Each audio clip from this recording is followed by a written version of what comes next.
لا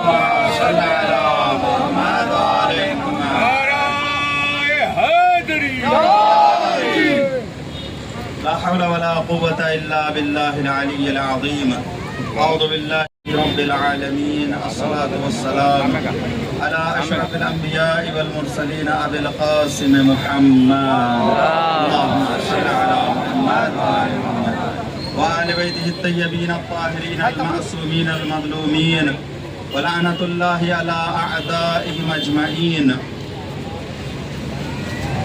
أما بعد، فقد قال الله تعالى في القرآن الكريم: بسم الله الرحمن الرحيم. قل هو الله أحد. ابھی تبرک نہ بانٹیں، بہتر ہے. عزیزان محترم، خداوند عالم اس کائنات کو پیدا کرنے کے بعد انسانوں کی ہدایت کے لیے 1,24,000 انبیاء کو بھیجا، اور جس میں سے سب سے پہلے حضرت آدم علیہ السلام آئے ہیں، اور سب سے آخر میں حضرت محمد صلی اللہ علیہ وسلم. اور جب حضرت محمد مصطفیٰ صلی اللہ علیہ وآلہ وسلم اپنی آخری حج کو تمام کر کے واپس ہو رہے تھے، اور اللہ کے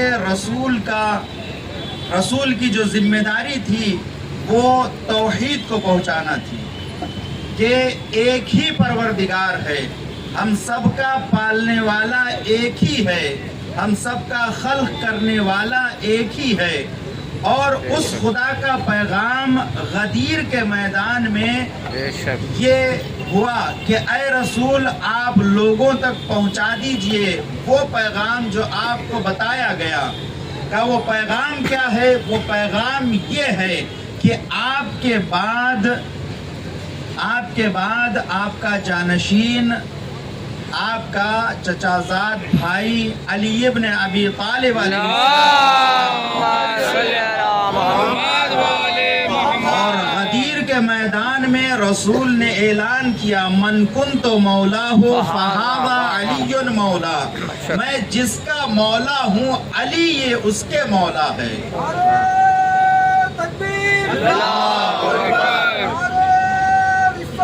یا رسول اللہ،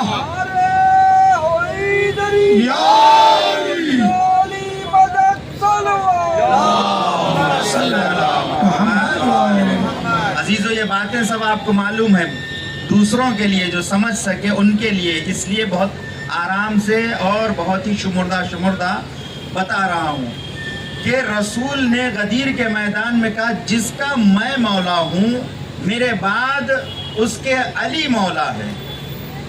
اور علی کے فضائل میں بہت زیادہ چیزیں بیان کی گئی ہے. بس ایک دو کی طرف اشارہ کر دوں تاکہ آپ کے ساتھ ساتھ جن کے کانوں میں علی کا نام جا رہا ہو سکتا ہے اس کے ذریعے سے ان کی ہدایت ہو جائے. کیونکہ علی ہادی ہے، علی لوگوں کو پاک کرنے والا ہے. علی کا نام پاک و پاکیزہ نام ہے.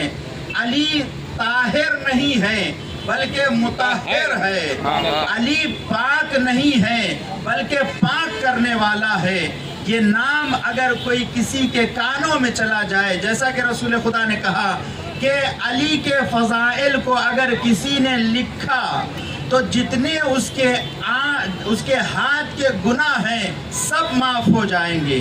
جس نے علی کے نام کو سنا، جتنے کان کے گناہ ہیں سب معاف ہو جائیں گے.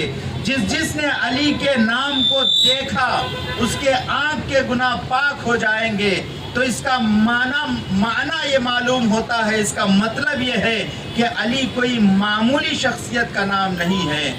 علی موحد اول کا نام ہے، بہادر کا نام ہے، شجاع کا نام ہے، دین کے نگہدار کا نام ہے. اپنے آپ کو ختم کر دیا دین کو بچانے کے لیے. ایسے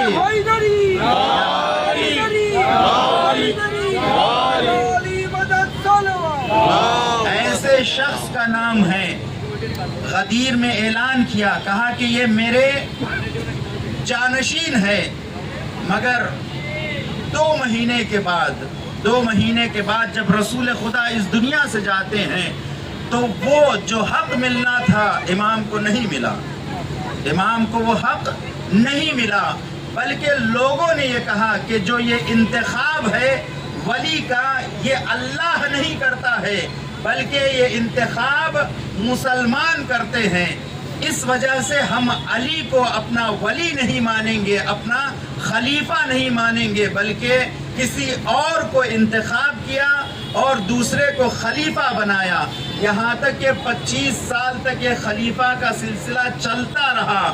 اور امام علی علیہ السلام وہ شجاع جو احد اور خیبر میں مشرکین کے ناکوں کو زمین پہ رگڑ دیا ہے، چاہتا تو وہ خلفاء کے ناک کو رگڑ کے خلافت کو لے سکتا تھا، مگر اس کی نگاہ میں بس اسلام کی وہ تقدیس ہے، اسلام بچ جائے، کیونکہ تازہ مسلمان تھے۔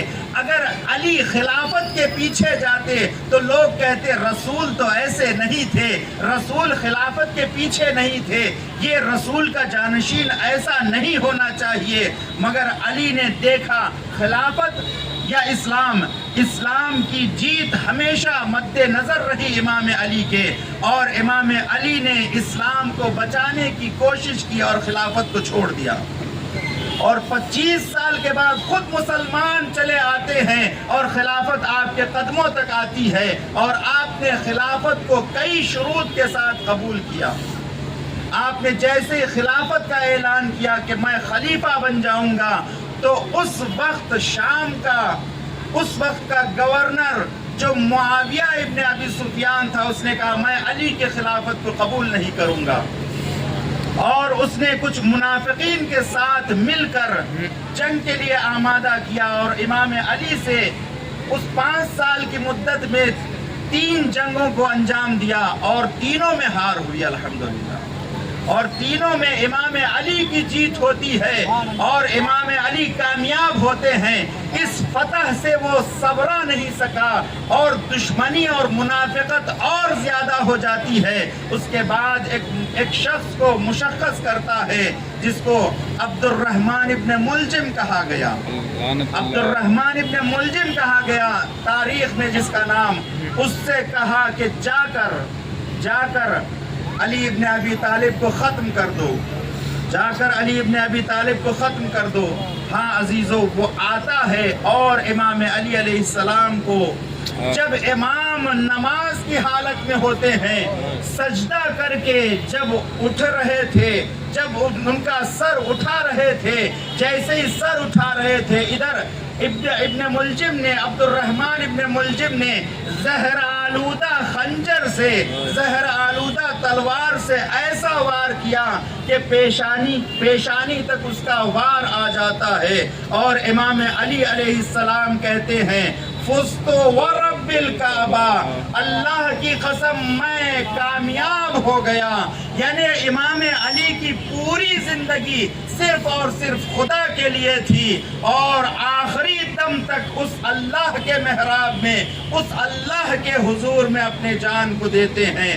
اور آج ہم یہاں پر جو 18-19 کی صبح کو ضربت لگی ہے، اور کل وہ دن ہے جس دن ہمارا امام اس دنیا سے چلا جا رہا ہے، اور اسی کی یاد میں ہم شیعہ یہاں پر لوگوں کو بتانے کے لیے آئے ہیں کہ دیکھو ہمارا امام مظلوم امام تھا، ہمارا تمام خانوادے کو تسلیت پیش کرتے ہیں، خصوصاً امام زمانہ کی خدمت میں ہم ان کے جد بزرگوار امام مظلوم علی ابن ابی طالب کے اس سوگواری کا تسلیت نامہ پیش کرتے ہیں۔ اے امام، ہمارے طرف سے آپ کے جد کا پرسہ قبول کیجئے، اور ہم آپ کے انتظار میں ہیں۔ پروردگارا امام زمانہ کے ظہور میں تاجیل فرما، آمین، و انصار میں ہمیں شمار فرما، محمد